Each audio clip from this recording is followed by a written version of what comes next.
A palavra reforma é muito utilizada pelo povo brasileiro. Todos clamam por alterações, seja ela política, seja ela tributária. E eu vou conversar com o professor e diretor da OAB Santos, Dr. Sérgio Marques, sobre o tema tributário. Primeiramente, doutor, é um prazer sempre tê-lo aqui. Agradeço eu a todos, bem-vindo a mais esse programa, cada vez mais atrai não só o público da advocacia, mas também toda a sociedade santista. É um grande prazer. Doutor Sérgio, nós temos visto ultimamente muita discussão em torno das reformas. Reformas do judiciário, reformas fiscais, reforma política no contexto geral. Em que pé se encontra hoje a reforma tributária? De fato, as alterações, você disse no começo que a sociedade clama por mudanças e de fato, toda vez que alguma coisa não vai bem, obviamente a gente quer mudanças.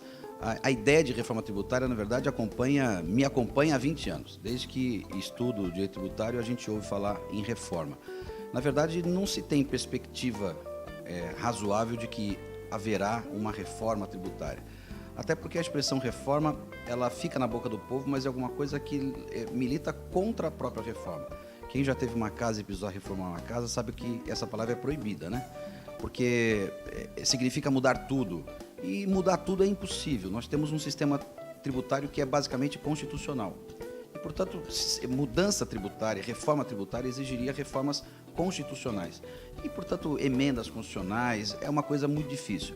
Eu trabalho mais com a expectativa de reformas tributárias ou mudanças tributárias infraconstitucionais, quer dizer, otimizando o sistema, desburocratizando o sistema tributário.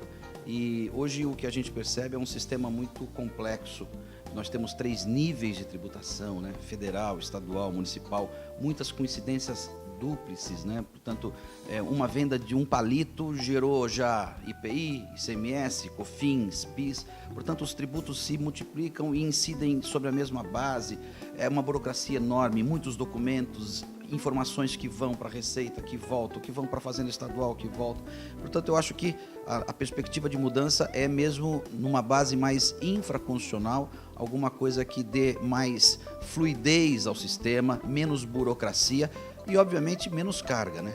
Nós temos hoje uma carga muito alta.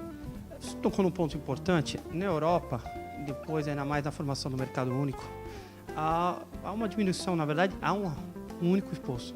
Para a memória, IVA, que é um imposto que é um único para tudo. Naturalmente, o continente europeu, ainda que tenha um mercado único, é muito inferior ao nosso em termos territoriais.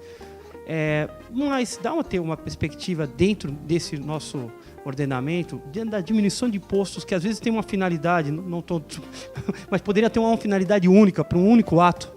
Exato, você falou no IVA. Nós no Brasil já tivemos alguma coisa parecida, né, em décadas anteriores, e a Constituição ela multiplicou por 3 o IVA. Na verdade, o IVA é um imposto sobre valor agregado que reuniria no Brasil o IPI, o ICMS e o ISS, portanto, impostos federais, estaduais e municipais reunidos num só. A ideia de unificação dessas 3 incidências é a campeã dos campeões em termos de reforma tributária. Toda vez que se fala em reforma tributária séria, a ideia de reinstituição do IVA é a primeira. Acontece o seguinte, para fazer essa reunificação, nós teríamos que ter 2 entes políticos abrindo mão da receita originária, porque nós teríamos que fazer ou um IVA federal, ou um IVA estadual, ou um IVA municipal. Evidentemente que municipal não tem sentido. Restaria, portanto, a discussão se seria de base estadual ou de base federal. E mesmo que a gente fizesse essa unificação, nós teríamos que ter depois um modo de compartilhamento dessa receita, porque para o Estado hoje abrir mão de ICMS é inviável, porque 80% da fonte da maior parte dos estados é o ICMS. E, portanto, você não pode exigir que o Estado abra mão disso. Ele só poderia abrir mão disso se tivesse uma garantia constitucional de que parte considerável desse novo tributo unificado retornaria para ele. Porque senão eu não vou conseguir convencer 27 estados e, portanto, 80 e tantos senadores de que os governadores vão ter que abrir mão dessa tributação. E, por outro lado, o IPI tem para o governo federal, ele é um instrumento não só de arrecadação, mas também um instrumento de intervenção em políticas industriais, políticas econômicas, majoração de alíquota, diminuição de alíquotas em momentos cruciais da economia. E, portanto, o Estado tem nesse imposto não só um mecanismo de arrecadação, mas também um mecanismo de política pública. E a União não quer perder esse mecanismo de política pública. Então, a ideia de unificação, que é, repito, a mais central das ideias de reforma tributária, ela perde um pouco a possibilidade por conta desse mecanismo que há mais de 30 anos nós temos e que agora perdê-lo nenhum estados e municípios querem. Muito obrigado. A resposta, na verdade, é exatamente isso, né? Esse é um problema sério que existe para essa unificação. Mas, e aí eu continuo até o raciocínio e pergunto, a estagnação da economia hoje é clara, é galopante. Há 15 anos atrás, depois houve um crescimento econômico também que culminou até com o problema do mundo não está crescendo, tudo mais, o Brasil cresceu. Mas agora, esse seria um momento de estagnação da economia e a tributação. Na verdade, a aplicação dessa tributação é muito alta. As empresas pagam muito, o ICM é muito alto. Nesse momento, essa reforma, ela está mais por uma necessidade ou pelo momento que a economia daqui já está ascendendo a não crescer e vai prejudicar essas empresas? Eu acho que a reforma agora, nesse momento de estagnação, ela é mais viável ainda, porque o Brasil tem um tipo de tributação bastante perverso. O Brasil ele supervaloriza a tributação de consumo e subvaloriza a tributação de capital e de patrimônio, de propriedade.